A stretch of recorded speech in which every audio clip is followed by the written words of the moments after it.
key is to realize when you're asking, is it Mr. Right? The question that you're asking is, what am I getting from this interaction?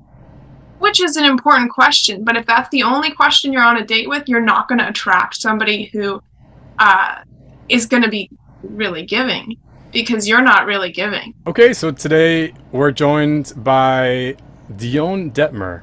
Dionne Dettmer is a certified life coach and intimacy coach, and I'm actually really excited to talk to you because your expertise is pretty broad. You have a great grasp on relationships, dating, healing from trauma, and wellness in general, and you have some wellness practices that you do that I think people would really benefit from. So, Dionne, thank you so much for joining me today. My pleasure. Thank you, John. Happy to My, be here. my pleasure. Can you tell us more about who you are and how you're helping people? What are you doing these days? Sure. So I'm a certified life coach with a specific focus on intimacy, which means I help people if they want to have higher quality matches in dating, or if they're finding that they have a lot of drama or dysfunction in their current relationships. I help them work through that. And then I also help people who are working through sexual wounding and trauma, as well as shame. So those three topics are what I specialize in. Great. So, what does a certified life coach do typically? So I would say they help people relate to life. So life poses challenges and obstacles for us. And a lot of times with stress and with a lack of education or support, we can actually be living life on the defense. And that is draining and ultimately unfulfilling. So I help people relate to life fully, which means that we take more of a proactive approach. So, do you typically give people real world things, real tools to do and practice on their own to deal with that? Exactly. Yes. It's very action and results focused, I would say. Good. Yeah. I'm always a fan of that. How did you become a life coach and an intimacy coach, either or? What called you to do that? So I would say it interweaves very deeply with my own personal story. So I didn't wake up one day and say, I want to be an intimacy coach. I woke up one day and I was like, I want to be a high school science teacher. And I pursued that until I ran into so many obstacles that I exhausted all my external solutions. And it forced me to look inward at my own psychology because I had no other option. And I was having health issues. I was having a relationship that was falling apart, and I needed tools. And so from that process, I pretty much my life fell apart on some level, and I sought out resources. And those resources have been so transforming. So through mentors, I went through a program to become a life coach, and just really working with people has given me this great, fulfilling path. That must be fulfilling. And I just want to say, especially in my field, but I'm sure in your field too, it really makes a difference. Someone who has gone through the process themselves and has not, maybe has gone through a struggle before where they really, after that, had a huge desire to be better and to do better for themselves. I think that really makes a good coach. I'd like to hear more about your story and how you've helped yourself. Well, I think a big one is actually being able to support myself and the life I want to live through life coaching, because I think I just felt like I needed to rely on external structures that were already in existence to feel empowered, and realizing that I have a voice, I have value to offer, and putting myself out there in the world in a way that really intimidated me. I was really shy and hid a lot from people, my true self. And so I think it's been hugely successful for me to be able to work with. At this point, I've been able to have hundreds of hours of coaching with people, and been privileged to sit in the seat where I'm listening and supporting. So I love that. Well, good for you. So we have a lot of things to talk about today. We're going to talk about dating. We're going to talk about relationships. We're going to talk about general things in relationships, in the bedroom, out of the bedroom, personalities and relationships in general.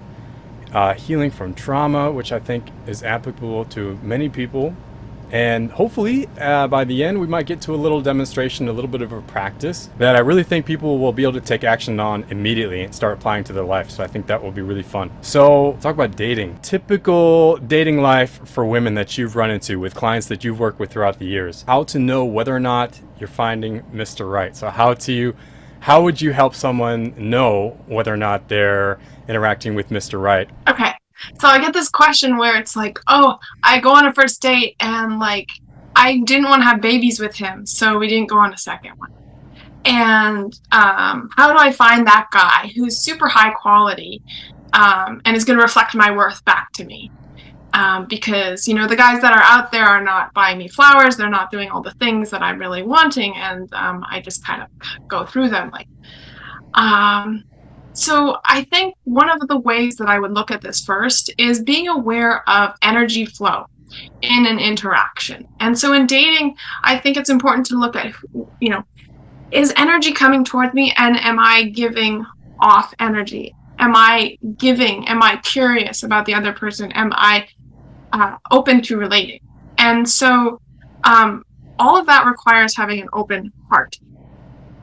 And sometimes I think that we can get so caught up in the result of where dating is headed and where does it fit into our mental checklist of standards that we're actually unconsciously not giving our heart a chance to open on a first date and just be with the flow of an interaction and just feel the chemistry there without taking it to, yeah. Are you talking about the difference between someone who's on a date looking for what they can get or what they can give, or is Yes. it something different? Okay.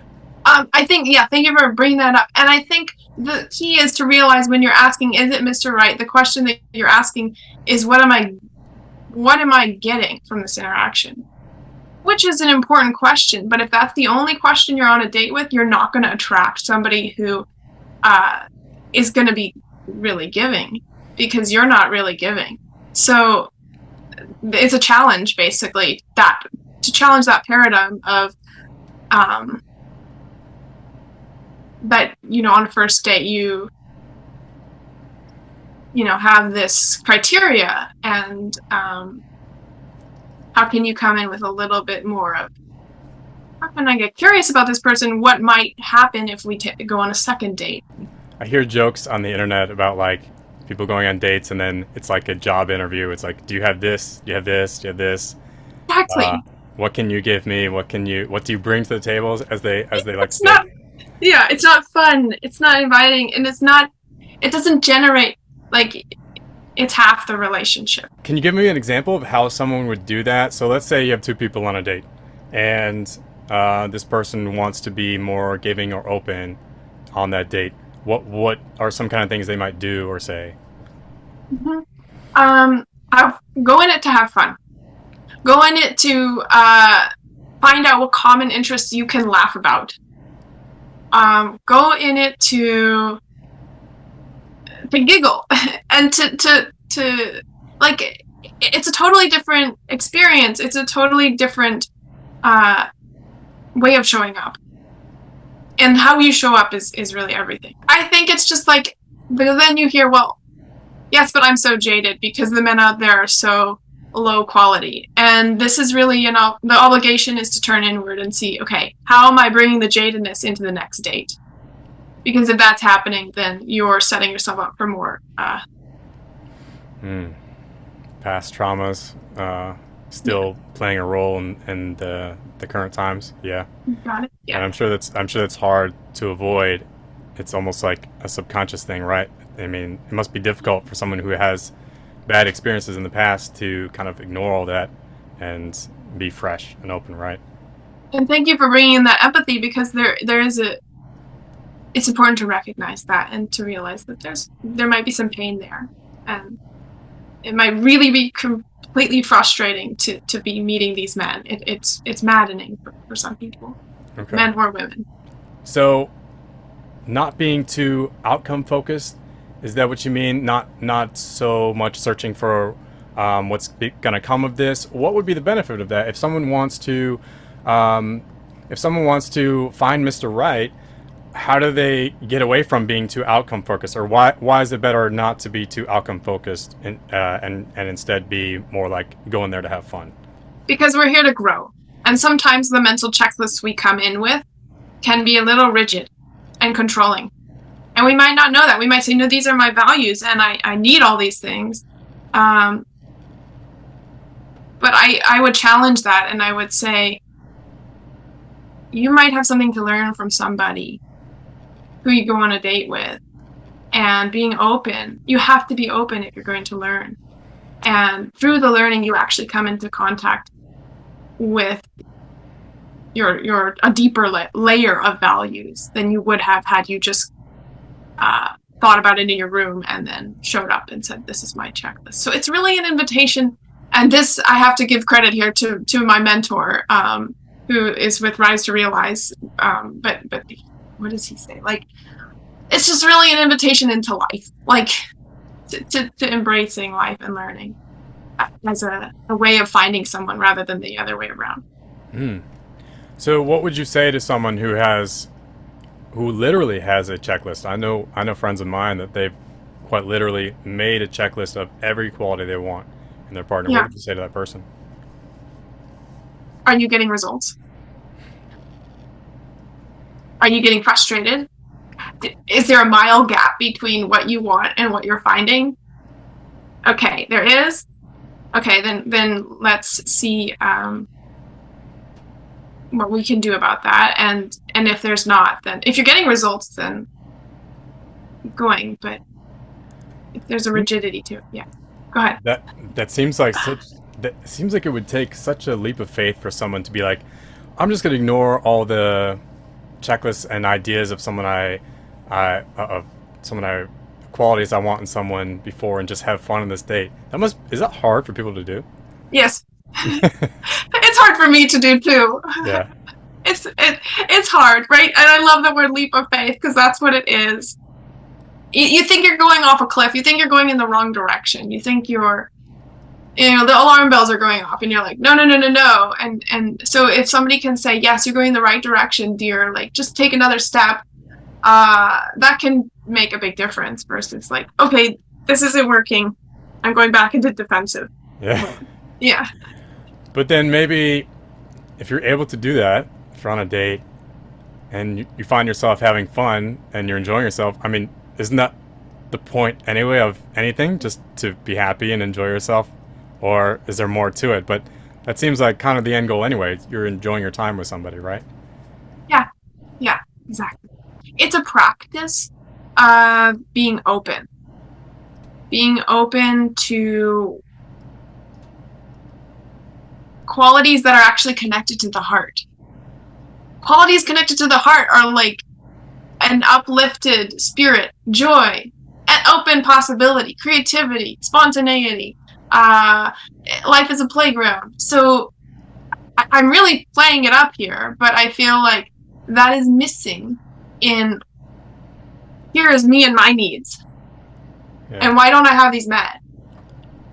And I think if you can get to the underlying reason behind why someone's coming from a little bit of a demanding place, or even a bit of a victim, like, why don't I have these? Why aren't other people meeting my needs for me? Or then we're going to get a lot more progress. Yeah.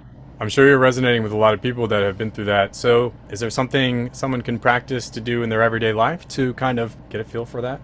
Yeah, and actually I think this ties beautifully into, I'll give specific concrete tools in the meditation after, because I think it connects beautifully to how to open when you actually truly deep down feel really closed, and how to kind of take that forward. Excellent. So around this video, there will be a link. Take a look there. We'll do a little meditation later. So let's go to the guys. Let's go to typical topics with the guys that we've talked about before. Yeah. And just to be clear, like, these could apply to either gender. It's not, specific, but we're speaking generically. So I think there is this apprehension of what will she like and what won't she like. And it can almost be a bit of an anxiety or an insecurity. And so we have to address the insecurity. One of the ways that you can do that is to become a little bit more bold. in your dating profile and have words and adjectives that really describe you, or even describe who you want to be, or the person that you'd like to be, or the person you'd like to meet. Because what I find is in that question inherently, the question of, is she going to like this? Is she not? Let me kind of do the thing she likes. You're kind of taking your focus off of yourself and your self-awareness. And you're almost like willing to hide beneath this mask of I'm nobody, or I'm Mr. I don't know, gym guy. But we don't have a real picture of you. And that's what we want. That's what women are looking for, is sell me yourself, in the sense of like, show me your self-knowledge, show me your sense of security by being able to own parts of yourself. So tell me like, what are the adjectives you would describe yourself with? And a lot of people I find are like, after working with me, they're like, I didn't know I could say all that. Like, I was afraid that I might offend people if I'm bold, if I'm, speak with an authentic, unfiltered voice. And I think, yeah, you are going to turn some people off, but you have to be secure that that's something that's required, showing your personality and being confident in that. And some people are like, I don't know what my personality is. And it's like, that's okay. That's a good place to start. Yeah, it makes sense. I mean, you can't be too generic, right? If you have a dating profile, then if you're just vague and nothing specific about you, then why would someone have interest? Right? Yes. Right. Yes. It makes sense. Can you think of like the last person you worked with on this topic, what they changed their profile, how they changed it? Yeah. Yeah. So one big thing that one thing is that some people are looking for more physically attractive women to date, and they're not satisfied with the physical fitness of the women that they're finding. And maybe they themselves work out and they put a lot of effort into their body and into their nutrition and these kinds of things, but they might feel it's superficial to talk about how much they value, or what kind of things they do to stay physically fit. They might feel like it's really cliche to put a picture of themselves like doing something physically active. And I would encourage them to, like, what is the block there? To demonstrate that you're comfortable in your body and like you like to play in your body. Like, there's also a flip side to this. So if you are somebody who maybe you've always been an athlete and you're always really comfortable in your body, you've excelled, you've gained accomplishments in this part of your life, but maybe you're really comfortable and you're attracting people who are also really interested in physical intimacy, but you're finding like, I'm lacking the depth. Like, where are the interesting, intellectual, deep people that are actually worth pursuing and worth my time? I'm tired of this game. And so sometimes from that perspective, there's the growth for that kind of situation, for that kind of person, might be to kind of work on their emotional IQ, their emotional literacy. Can you name your vulnerable emotions? Like, displaying these aspects of yourself in your profile are attractors, but you have to be the one to initiate that. You have to put language to, I've struggled in my childhood upbringing and it shaped me this, and this, and be able to be vulnerable and talk about it. If you want to attract, people who are that makes sense. Growth-minded. Yeah. That makes sense. If you can really open up to somebody, I'm sure it takes a level of bravery to do that. Yeah. But doesn't that kind of make it easier for someone to connect? They might feel like they know you a little bit better, the things that contribute to your personality and how you are. Exactly. Okay, so another typical topic in dating. What are the right things to discuss on a date? I think everybody would like to hear about this. What are the right things to talk about on a date? Oh, I'd like to throw out the right things. Just throw it out.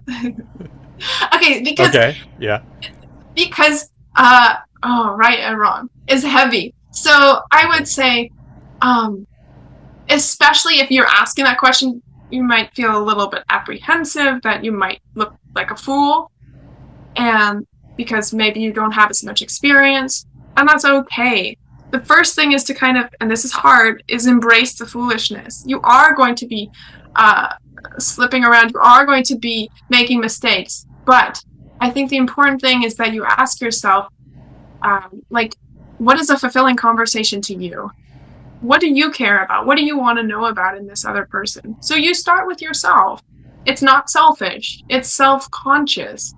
It's in a way that's positive. You're conscious of your values. Are you saying, let's say, guy's on a date and he is nervous about what to talk about? Are you saying he might talk about himself, his interests? Yeah, I think interest in yourself and also interest in the other person in those areas. Like if you're really interested in, I don't know, mindset coaching or something, then ask the other person about that. I mean, wouldn't it be cool if you found out that you did or didn't have an interest, and that can, like, where do you guys align? But so focus on your own personal interests and start from there, rather than going with like a generic, like it's the generic stuff that will not lead to much movement or depth. Yeah.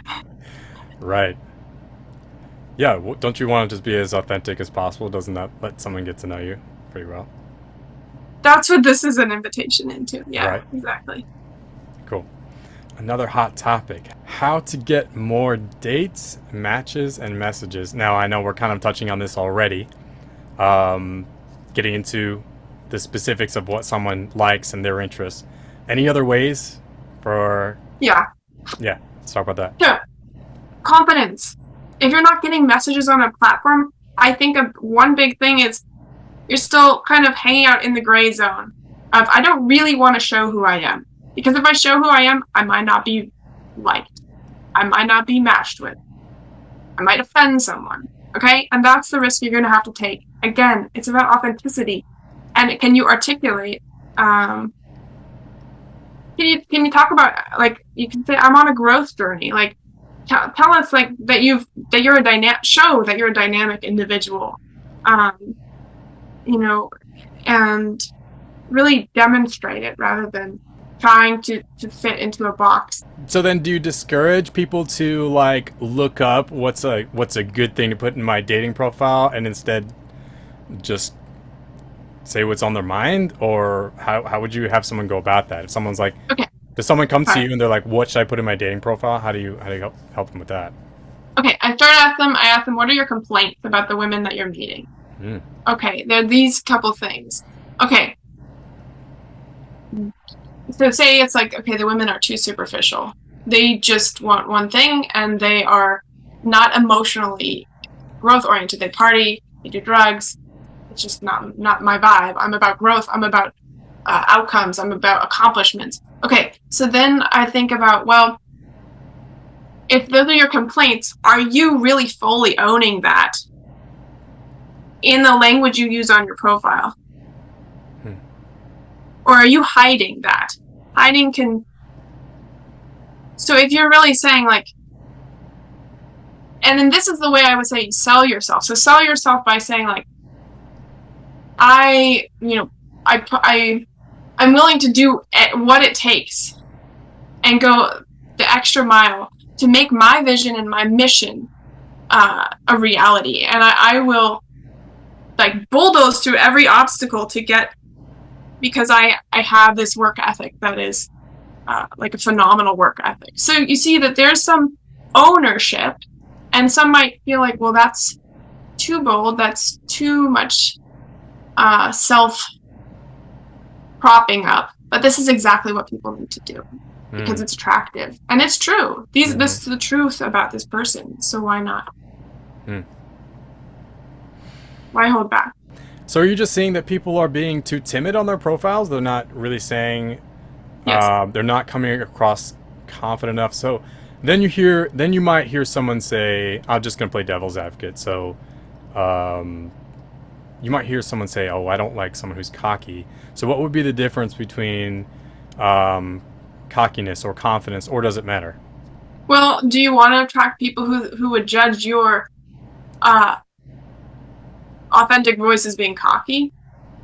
Like, or do you want to attract people who are like, oh my gosh, I see passion, I see vision, and I see authenticity, and I like that? and I'm not intimidated or insecure by it. And you're giving other people permission to see their own beauty. Oh, that's cool. I like that. And yeah. Good. So we got through some typical dating scenarios and how to improve with that. So that's great. Now, then comes the relationship. Let's assume it all works out. And you've mentioned that these are some typical topics that can help people in general in relationships. So having greater self-awareness with your behaviors, feelings, and boundaries in relationships. By the way, before you even get into that, I think in any topic in life, and I'm not an expert in your expertise, but being more self-aware, I think, is one of the greatest skills we can have. But tell me about having greater self-awareness of your behaviors, feelings, and how that applies to relationships. Okay. Well, first I'm going to sell relationships because I think it's important. Relationships are so important. We get into marriages and we also are working and we have kids and all of these responsibilities add up. And we come home at the end of the day and we just want to have a relationship that's supportive and nourishing. But the truth is, many of us have relationships that there is dissatisfaction. And sometimes that gets buried. But there is drama. There are walking on eggshells. And I think this doesn't have to be the way it is. It doesn't have to be the norm because that norm is so tiring. And relationships have the potential to be this huge catalyst for growth. So anyways, that are incredibly supportive and nourishing and loving and help us open our hearts. So your question was, about how do boundaries and self-awareness feed into creating, relationships that are healthy. And I think, when I was reflecting on this, I feel like communication is a key.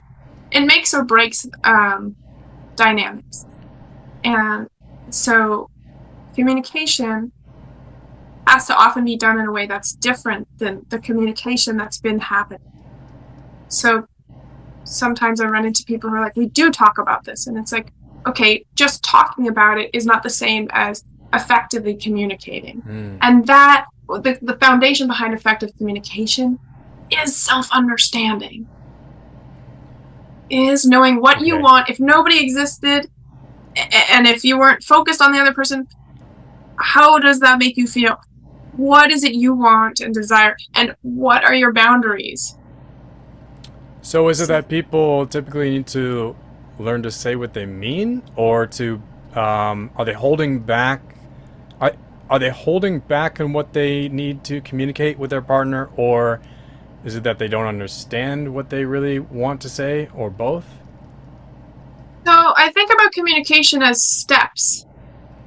And I feel like I don't know if I'm answering your question directly here, but that's okay. We'll get into it. So sometimes the communication be like, I'm so mad and angry and you do all this. Okay, so there's a blame in there and there's a dissatisfaction. But when we take it, what it requires to get to more effective communication is walking down the ladder of communication. So you're feeling blamed or you're upset, like you're blaming. Is there an unmet need there? Is that why? Sorry to interrupt you, but is that why someone might feel like they need to blame their partner for something because there's an unmet need? Is that what brings that about? Yeah. Good. Yes. Thank you for slowing that down. Yes. Exactly. Okay. Yeah. And when we miss that step, and we don't advocate for that need ahead of time, we will find ourselves blaming, or we'll find ourselves pointing at the other person for being a problem, but we actually missed an opportunity to vocalize ahead of time, oh, this is what I need, this is what I want. And it almost means a whole new way of seeing, because you start to be able to kind of label different feelings, label different experiences. Oh, we're talking past each other here, and calling that out, because then you're basically bringing the awareness to this conversation isn't effective, versus just yelling louder. So is that something someone would do during the conversation, or is that someone's work they need to be doing in general themselves? It takes both self-reflection and in the moment leaps of faith. Like, okay, I'm gonna say like, oh, I realize I'm really trying to get you to agree to my position because I feel insecure about this. Like, there's a dropping into a more vulnerable expression. So Yeah. can you help me Sure. visualize to see how someone would practice that? Like, what are some real world things that we could do Okay. to be more self aware with that? Yeah. So I think a journal is a good way. And this is actually something that I've seen many psychologists and coaches do, and I also suggest for people, which is like, because we're walking down this ladder of like taking a real heated moment and understanding what's underneath it and what our unmet needs are and what our desires are and what our boundaries are, it takes stopping and focusing on our own emotions. And that's a discipline. So exactly, for a journal, you would maybe for 2 weeks journal about every time you have anxiety or anger in a relationship. What are your thoughts and feelings that are causing the anxiety or caused by the anxiety? And write it down. You'll notice themes and patterns. Those themes and patterns have been playing out across your whole life, not just in that relationship, most likely. And so we need to kind of, again, understand why you're getting caught in this, in these reactions to these situations. I can see that being incredibly powerful. And coming from a whole different walk of life in the fitness world, journaling is incredibly powerful. Not only just for example, someone having to understand how much they're eating or exercising. Not just that, but it's incredibly therapeutic. I've seen people say about it, and for myself too, I've been such a huge fan of journaling and having a diary in my own life. This is just anecdotal, and without even knowing what you just said, I have seen incredible benefit in realizing how I've been feeling about certain topics, and it really just kind of lets me relax about it, and then it helps me get over certain things when I can really understand how I've been feeling about something. Because if something's kind of trapped in your subconscious, if that's how you would phrase it, um, then doesn't that isn't that something that would persist? Do certain things need to be kind of, you need to stop and take a look and really understand what you've been feeling, and it seems like that would really help someone kind of get away from that and relax away from that, right?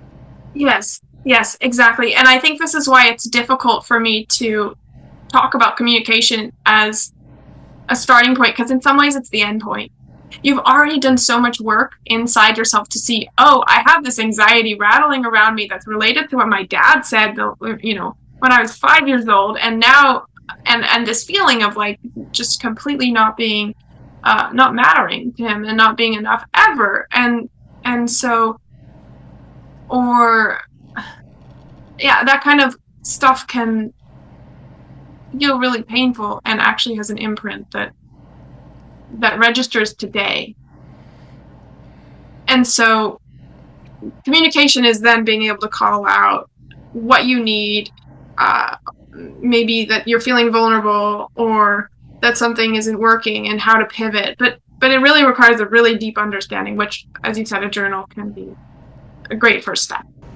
Something you run into typically, you mentioned, was in relationships, they can either contribute to our happiness or drain us of happiness. Mm-hmm. Is that something you run into a lot? Yes, I think that there's just a settling for dysfunction, because one thing that I think people will relate to is trying all the levers and knobs and buttons and safety releases and trapdoors to try to get a relationship to feel functional and to feel stable, because some of us just want to come home and feel a sense that like life is not falling apart and that we're not about to get divorced, so, and that we're happy. But there's a high cost to trying to keep the peace, and so I think um, one of the things that I help people with is feeling a little bit more safe and getting a little bit more energy so they can actually take a little bit more of a proactive stance in the relationships where they are advocating for growth and they are voicing their needs and they are not walking on eggshells and they are standing up for themselves, because I think a lot of people bend over or are accommodating, but it's actually something that compromises both themselves and the other person's growth. And so um, relationships are challenging, but you need the support and energy to get through those challenges, and that's where I help people. That's where these tools come in. So if you're feeling your relationship is not contributing to your happiness, if it's feeling draining, what might be some steps someone might take? I think it goes back to some of the core things that we've already touched on, but the importance of expressing yourself authentically. Again, I think a lot of us cut off our own voice in order to make the relationship work, but ultimately we can sacrifice our own sexuality for the sake of making things work. For example, if there is like past infidelity that it's not really out in the open, or even if you've talked about it, it still gets in the way of you feeling turned on by your partner. You don't feel safe in that connection, and that's robbing you of what could be a deepening intimacy. Another common topic you mentioned I thought was interesting, which is letting go of control and how that's beneficial. How is it beneficial in a relationship to let go of control? This one's huge. So you might be rigid, or your partner who's controlling might be rigid, might uh, want to tell you how to do things, correct you, might be sorting things on the shelf, you know, trying to make life perfect, your external world perfect, your bedroom perfect. In order to be able to have physical intimacy, all the tasks have to be done. And so that can be a form of not wanting to let go in the bedroom, or just not being emotionally present. Now, letting go of control can be a symptom of a closed heart. What I mean by that is there might be some blocks to feeling safe enough to be vulnerable, to share kind of your own lightness and your own, I don't know, childlikeness with someone. And so control really looks like the opposite of a playful, free child. And so if you find yourself or your partner is slipping into this, really we have to reconnect with safety, an internal feeling of safety. And again, I mentioned that meditation in the end. And this meditation will help get you grounded in a place where you can actually experience life and let go of tasks and obligations, and kind of let go of any walls that might be blocking real intimacy. So you're talking about someone who doesn't feel safe, at least emotionally, right, in their relationship. That's a practice, this meditation that we'll do later. That's a practice that can help them relax about that a little bit. Yes, because the truth is, you're never going to get everything done. Things are never going to be organized. You're never going to get it right or perfect. And if you wait for things to be all lined up before you experience life, you are missing out and you're doing a disservice to your beautiful partner. So yeah, it's about showing up. And I personally struggle with this. So this is very much informed by my own experience, and the past experiences that can keep us from really being open to true intimacy. That was beautiful. That's really good stuff. All right, so this is good. We have some good stuff about relationships so far. Let's continue on. Another topic that you work with people on is understanding feminine and masculine energies. Tell me more about that. Okay, so I'm going to talk in theoretics here, but I help people align with their internal balance of masculine and feminine. Whatever is authentic to them, whatever is what feels right and aligned to them. Now, I do feel like as a society that the feminine has been repressed in a lot of people. or it's difficult to embrace that side of ourselves. So what I'm talking about, I'm not talking about uh, gender. I'm talking about energy, and kind of more from like traditional, like Taoist practice, or like looking at these things as archetypes. So when I say feminine, I mean being in touch with the emotional, being in touch with the fluid and the feeling, and maybe the uh, you know side of ourself that is deep. So I think if there is wounding around our sexuality or our sex in our early years, this can profoundly affect our own inner connection to our femininity and our masculinity that is inherently within us. And so what I mean by that is we might engage in a lot of masculine behavior, or very like results oriented or achievement oriented, but it can be as a coping mechanism to because we don't want to sit with our bodies, we don't want to feel past pain. It feels vulnerable to be around men who are very successful in their work, or we feel somehow threatened by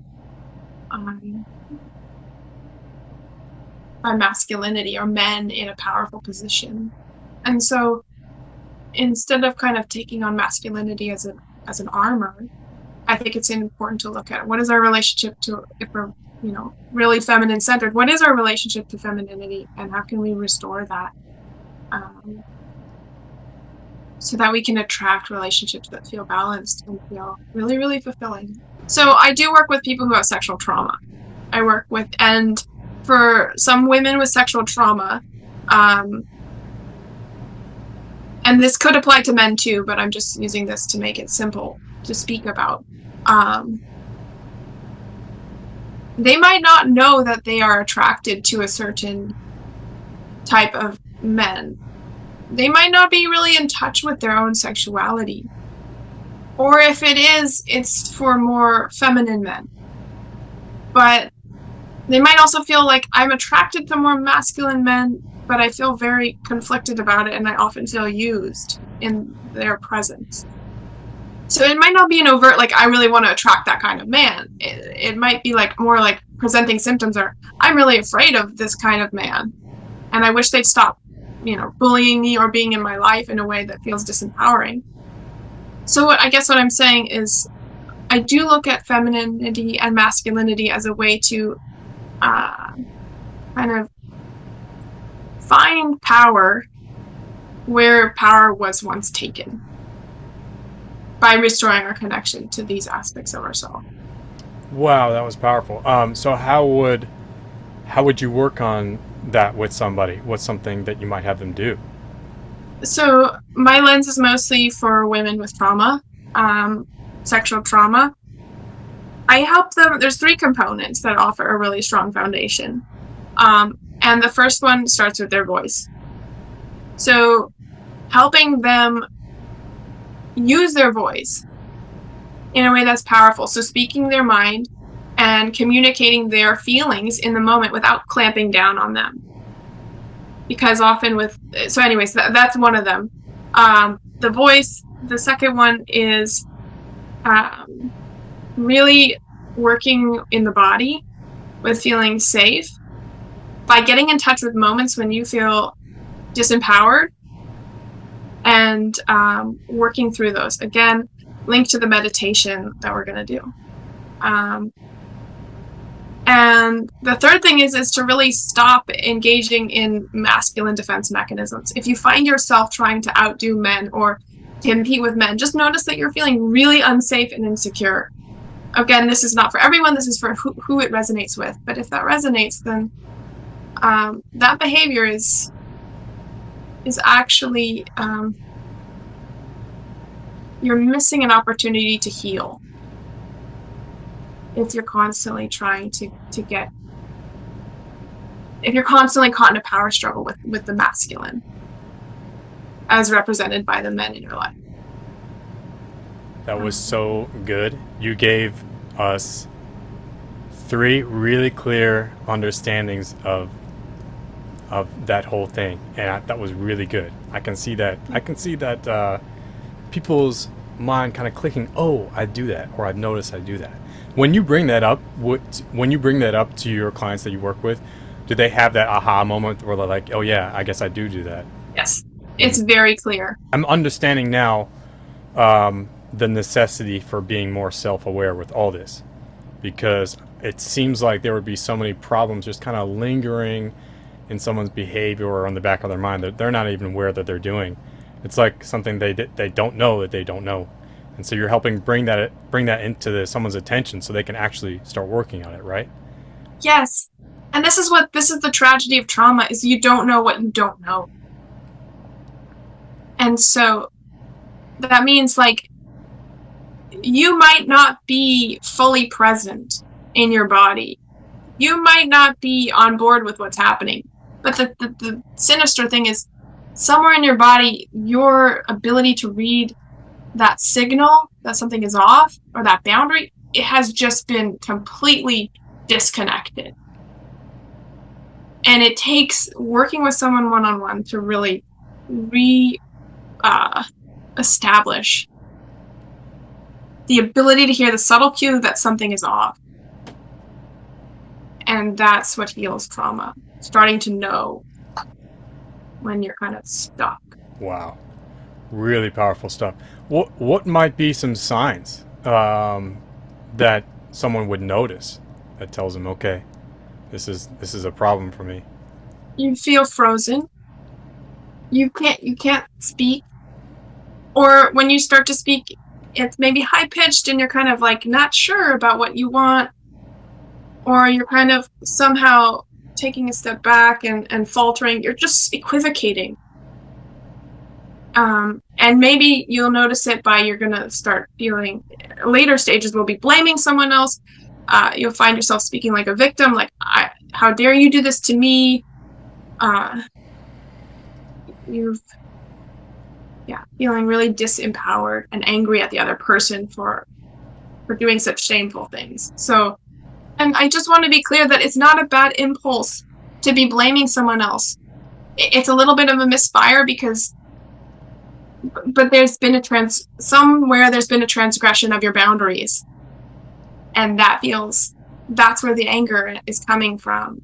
And your boundaries are so important. They deserve to be there, and you deserve to stand up for them. So I want to make that really clear. But doing that sooner can help you stay more aligned with your own compass. I can really tell how that would really help someone realize, oh gosh, I do that. I know that's going to be very powerful for some people. So that was really good. So we talked about things outside of the bedroom they can do, things with themselves they can do with their own behaviors and awareness. And you said there's also some common topics in the bedroom as well. Understanding your stoplight before getting into the bedroom. What does that mean? Okay. So I think, again, I'm coming to this from a lens of somebody who maybe has sexual trauma or just feels like in the bedroom, they kind of, after having physical intimacy, they often feel like something wasn't quite right, or, oh, I think I gave away my boundaries when I didn't listen to myself as fully as I'd liked. So it's really important to do a check-in with yourself. A check-in on a date, if you're on a date, means going to the bathroom and just breathing and seeing, how do I feel? Scanning your body. A check-in in the bedroom is something I'd like you to do before you get into the bedroom if you have a partner. Or if you're just, physically intimate. So what you do is you ask yourself, okay, what tonight, if we had a sexual interaction, what is my green light? As in, like, yes, I'd be totally fine if we did this. What is my yellow? I'm not sure. It's kind of my edge. And what is my red? I really don't want to do that. That's my hard boundary. And that gives you some clarity around your values that you can bring in and feel safe because you already have this. Now, you don't necessarily have to spell it all out for the person. If you have that kind of conversation, that can be a really productive conversation to have before you get in the bed together.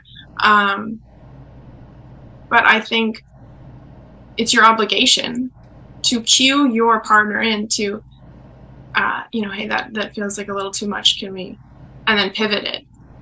But, or like, yeah, that's like trying to basically honor those boundaries, but connecting with yourself beforehand.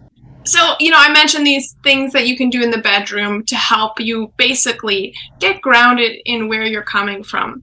And I've mentioned several times throughout this interview about the meditation. And this is something that you can use if you are triggered in the bedroom. And it's also something you can use afterwards to help you open your heart. So I want to kind of move us into that. But before I talk about this meditation, I want to give you just a little bit of information about how trauma works and, why we basically get triggered in certain situations. So one of the things that was revelatory for me in my own life was realizing that some of the psychological things we suffer with are not just locked up in our heads. It's not just a matter of changing our mindset, and it's not just a matter of rewriting beliefs. It's actually stored on a deep level that can't be accessed through conscious thought correction. Because we have these nervous systems, and our nervous systems get patterned when we're in our formative years as children. So we're basically like, I don't know, like if you put a stamp on something, like there's some imprint in us, and the way we process the world is kind of already established by early experiences, especially the way we process stress, the way we process emotional reactions. So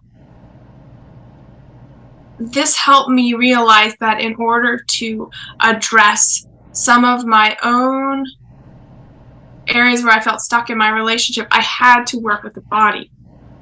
And I actually had physical symptoms in my body that just like, I would feel this horrible heaviness in my stomach. And I go to the doctor, there's nothing wrong. I talk to my therapist, there's nothing, like the link between my current like anxiety and my feelings in my stomach was not made. And I feel like I'm here to help make that for people, help people connect those two, because you don't have to live with, these really toxic emotional buildups that we all walk around with. You can actually address them. That's really good. You're getting me excited about that. And you're bringing up so many good things that I wish we had more time, but maybe we'll talk about it another day. So keep an eye out on the description of this video. We'll put the meditation in a separate one so people can practice that on their own if they wish. But before we go anywhere else, please tell us how we can find you and how people can reach you online. Beautiful. Thank you, John. So my website is my name, DionneDettmer.com, DionneDettmer. The link will be in the description.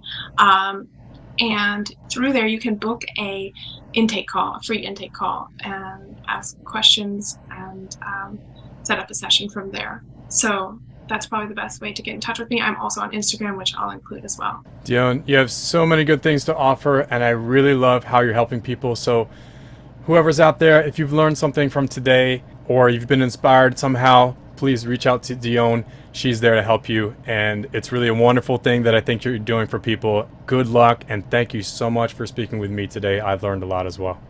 Thank you, John. It's been just a pleasure. So well, me too. Thank you. It's been a real joy. So best of luck, and we'll talk soon.